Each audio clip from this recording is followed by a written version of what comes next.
Assalamualaikum warahmatullahi wabarakatuh. Perkenalkan nama saya Sucimani Suryadi, NPM 231110301058. Di sini saya ingin mempresentasikan PPT saya yang berjudul Analisis Penerapan Teknologi Penangkapan Ikan Bertanggung Jawab pada Alat Tangkap Bubu. Next. Nah, di sini ada alat tangkap bubu. Apa sih itu alat tangkap bubu? Nah, saya ambil dari Sari et al. 2021, dia mengatakan bahwa bubu merupakan alat tangkap pasif yang bekerja dengan cara menjebak ikan tanpa mengejar dan menyeret ikan. Dan bubu ini terbuat dari bambu, rotan, kawat besi, jaring, dan bahan sintesis yang berbentuk menyerupai sangkar.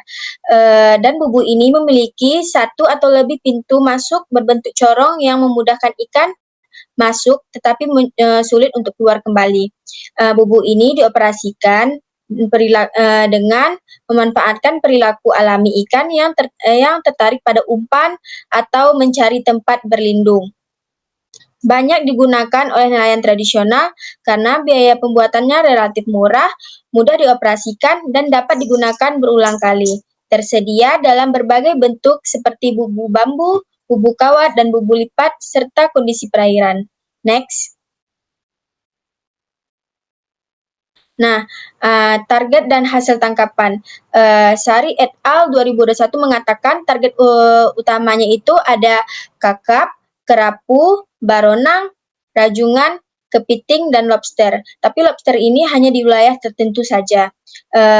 Ada hasil tangkapannya, dia didominasi ikan demersal yang memiliki nilai ekonomi yang tinggi. Kualitas ikan tetap segar karena tertangkap dengan hidup. Ukuran ikan relatif seragam karena bubu bersifat selektif. Hasil tangkapan dipenuhi oleh jenis umpan, lokasi pemasangan, lama perendaman, dan musim penangkapan. Next. Nah, adapun cara kerja alat tangkap bubu ini di mana Wanimbo et al. 2023 mengatakan nelayan lebih dahulu menyiapkan bubu beserta tali pelampung dan pemberat, yang dimana umpan seperti ikan kecil, cumi-cumi, atau sisa hasil perikanan dimasukkan ke dalam bubu untuk menarik perhatian ikan. Yang ketiga, bubu kemudian diturunkan ke dasar perairan pada lokasi yang diperkirakan banyak terdapat ikan target. Yang keempat, alat dibiarkan selama beberapa jam sehingga 1 malam, tergantung kondisi perairan dan jenis ikan yang ditangkap. Selanjutnya, ikan yang masuk melalui corong akan terperangkap dan sulit menemukan jalan keluarnya.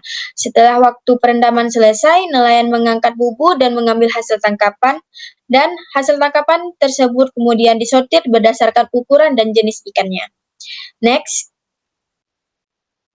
Nah, adapun upaya perbaikan agar lebih ramah lingkungan, yang dimana Wawimbo et al. 2023 dan Priambodo et al. 2025 mengatakan menggunakan ukuran pintu masuk sesuai ukuran ikan target, pemasangan escape gap atau celah perlolosan agar ikan kecil dapat keluar.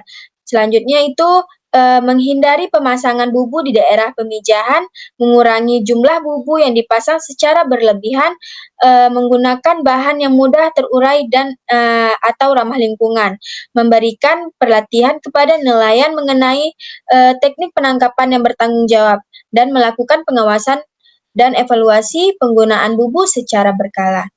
Next.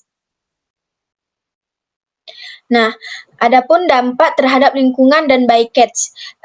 Di sini Priambodo et al. 2025 mengatakan dampak positifnya itu dia tidak menyeret dasar perairan, tidak merusak terumbu karang, dan tidak merusak padang lamun, tidak menyebabkan sedimentasi, konsumsi bahan bakar yang rendah. Dampak negatif, bubu yang hilang dapat menyebabkan ghost fishing, yaitu tetap menangkap organisme laut tanpa dikendalikan. Selanjutnya itu penggunaan bubu secara berlebihan di suatu lokasi dapat meningkatkan tekanan terhadap sumber daya ikan. Adapun bycatch-nya, jumlah bycatch itu relatif rendah. Organisme non-target dapat dilepaskan kembali dalam keadaan yang hidup. selektivitas alat cukup tinggi sehingga sebagian besar hasil tangkapan merupakan spesies target. Next. Nah, analisis berdasarkan prinsip CCRF dan FAO. Prinsip CCRF yang dipenuhi itu bahwasannya Priambodo et al. 2005 mengatakan bubu ini selektivitasnya tinggi, menangkap ikan target sesuai ukuran, melindungi habitat, tidak menggesekkan atau menyeret dasar laut, mengurangi bycatch, hasil tangkapan sampingan relatif sedikit, menjaga kualitas ikan. Ikan ini dapat tertangkap dalam keadaan hidup sehingga kualitas tetap baik.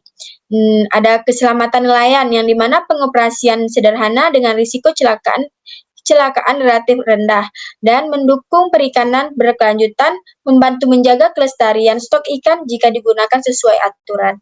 Next. Nah, adapun daerah operasi penangkapannya yang dimana Sari et al. 2021 dan Wawimbo et al. 2023 mengatakan lokasinya di sini itu berdasarkan perairan pesisir, perairan dangkal, dasar perairan berlumpur, dasar perairan berpasir, terumbu karang, padang lamun, dan muara sungai. Adapun daerah penggunaan di Indonesia ini yaitu ada Pangkal Pinang, itu Kepulauan Bangsa Balitung, ada Teluk Yutefa yaitu Papua, Gisik Cemandi, adapun Sidrojo Jawa Timur. Dan faktor penentuan lokasi, habitat ikan target, kedalaman perairan, arus laut, kondisi dasar perairan, dan musim penangkapannya. Next. Nah, kesimpulannya yaitu bubu ini merupakan alat tangkap pasif yang bekerja dengan sistem perangkap. Alat ini banyak digunakan oleh nelayan tradisional karena sederhana, murah, dan mudah dioperasikan. Bubu memiliki selektivitas yang tinggi, menghasilkan bycatch yang rendah, serta tidak merusak habitat dasar perairan. Berdasarkan prinsip CCRF, FAO ini, bubu termasuk alat tangkap yang ramah lingkungan, di mana penerapan teknologi, pengawasan, dan pengelolaan yang baik akan meningkatkan keberlanjutan sumber daya ikan di Indonesia. Next.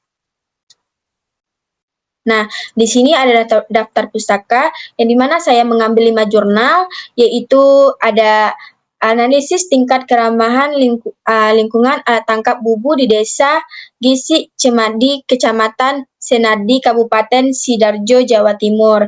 Terus ada jurnal yang kedua itu saya ambil yang judulnya analisis penggunaan alat tangkap bubu terhadap hasil tangkapan ikan yang didaratkan di kota Pangkal Pinang. Nah, yang jurnal ketiga itu judulnya ada penerapan alat tangkap ramah lingkungan bubu lipat bagi nelayan lokal di Kampung Ekros Teluk Yutefa, Kota Jayapura, yaitu Papua. Yang keempat itu analisis tingkat keramah lingkungan alat tangkap bubu naga di TPI Desa Muara, Kecamatan Cimaya, Weta, Kabupaten Karawang. Selanjutnya itu ada teknologi alat tangkap bubu lipat ramah lingkungan. Nah, kalian bisa lihat di sini saya lampirkan daftar pustakanya. Next. Nah, hanya ini yang dapat saya presentasikan. Sekian dari saya. Assalamualaikum warahmatullahi wabarakatuh.